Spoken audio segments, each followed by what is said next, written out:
Graphics cards used to be a niche thing for gamers and video editors, but their role in AI and neural networks are making them a key component in future tech. NVIDIA has been doing a lot of R&D on machine learning workloads, and their project ACE is looking pretty interesting. In this video, we'll dive into what ACE is and how it's allowing NVIDIA to plant their flag in the metaverse. NVIDIA announced their new AI plans at SIGGRAPH this week. SIGGRAPH is an annual conference that focuses on graphics technology and applications, and NVIDIA basically dominated the conference this year. While there's a lot of skepticism about a so-called metaverse, we basically learned that NVIDIA has been doubling down on technology for it. Maybe in the metaverse, NVIDIA can shake off competition from AMD once and for all. The presentation was divided into 4 segments, the first having to do with something they call Project ACE. ACE stands for Avatar Cloud Engine, and it's the latest development in NVIDIA's new Omniverse platform. The idea is that much like video games need graphics to create virtual humans and such, the Avatar Cloud Engine will allow developers to populate their virtual worlds with non-player characters. Basically, the engine facilitates things like lip syncing to audio and facial animations that can accurately convey emotions. It also includes NVIDIA's Megatron, which doesn't allow your graphics card to transform, but it allows these avatars to understand human speech. So that covers the avatar and engine parts of ACE.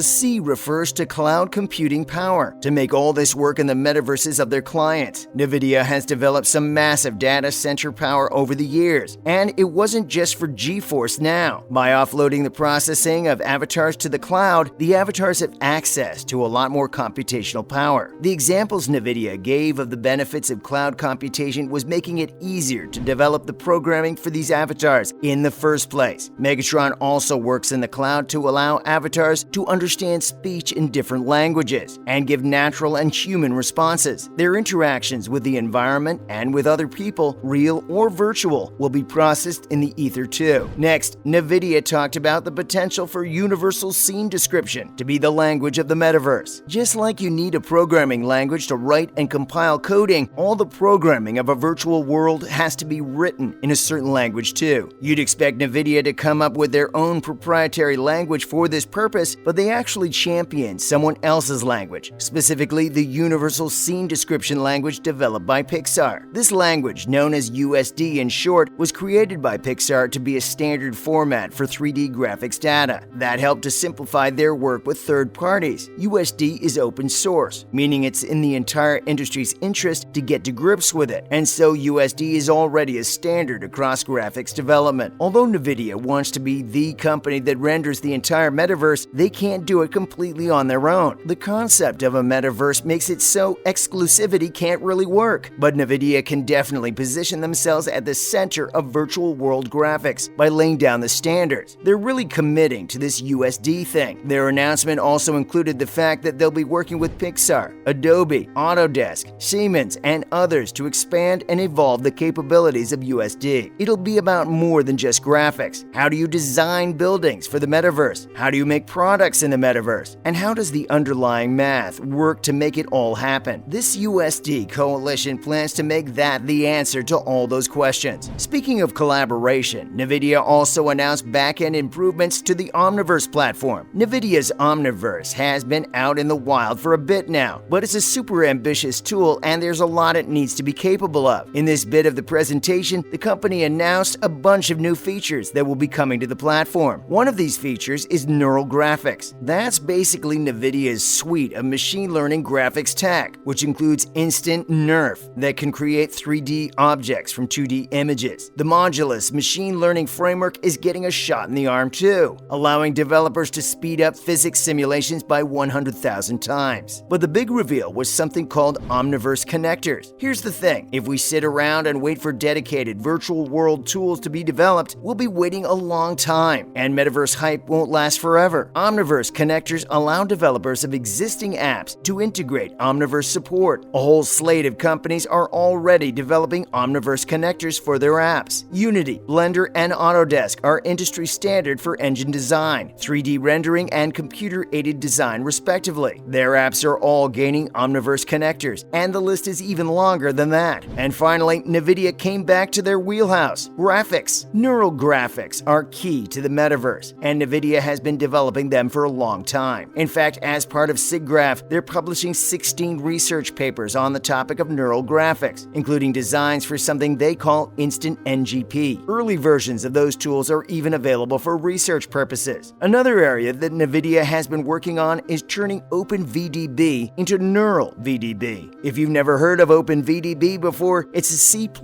library containing 3D graphics tools and formats. The Neural version will probably have some neural graphics tech in it. NVIDIA even showed a video showcasing the rendering power of Neural VDB. They emphasized on the importance of graphics through machine learning. If you're making a virtual world, no one company or organization can come up with a suite of bespoke graphical assets and rendering capabilities for it. While this area of graphics technology has little use in video games, this shows that a part of NVIDIA is really dialed in on the metaverse. So what can we take away from this presentation? The metaverse is more of a talking point on the internet than a reality at the moment, but it seems like the tech industry is heading in that direction. Some of the biggest companies in this space have made public commitments to this vision of the future. NVIDIA is clearly making a massive play for the metaverse, hoping to establish their dominance right from the jump. As a company, they're already in a prime position to do just that. Unless you're a gamer looking for the best bang for your buck, or you use Apple hardware, NVIDIA's graphics cards have been an industry standard for a long time. Not preparing for the metaversal future would have been a huge missed opportunity for them. So huge, in fact, that it might have cost them their market leadership. Regardless of how this metaverse stuff turns out, investing in all this technology is going to have long-term benefits for any users of NVIDIA products. It's a bit like going to the moon. The US didn't achieve all that much besides beating the Soviet Union in the space race, but the technology that was developed for that mission helped paint the world's future. And that brings us to our closing note for today. Is the metaverse the future? It's easy to see that the technology isn't here yet, but we're very close to it. The building blocks of the metaverse exist, but they're not in the right form or powerful enough to do what they need to do to make the metaverse happen. Companies like NVIDIA are working double time to change this, so there shouldn't be much question of the possibility of the metaverse. But a service is only as successful as the number of people who use it, and the internet shows that people are quite divided on the idea of the metaverse. That might not be too surprising. In a world where people are souring on capitalism, a virtual reality created by corporations sounds like the worst idea possible. There are people out there who are living in a very grim version of the real world, and accessing the metaverse might allow them to experience things they might never experience in meat space. And as the world in general becomes dogged by international conflicts and things like climate change, we could all probably use an escape. At the same time, it's pretty obvious that statements like those are meant to market the metaverse to people. Hearing all that is supposed to make you buy the MetaQuest headset and put together a system with Intel or NVIDIA parts. And when you hop into the metaverse, you can go through the even crazier process of buying virtual goods by paying real money to corporations in the real world. The question of whether the metaverse can succeed is going to depend on whether that's something people can get interested in. But for NVIDIA at least, it's not super important that the metaverse should succeed. Like we said, technology is technology, and if the things they've developed aren't useful in one place, they'll be useful somewhere else. That's it for today's video. This is all super technical stuff, but let us know if there was anything in NVIDIA's presentation that has you excited. Also, without much of a response from the competition, how are y'all feeling about NVIDIA becoming an even bigger institution in the metaverse era? Or do you think the metaverse is a bust? Let us know in the comments section below. And don't forget to like, share, and subscribe.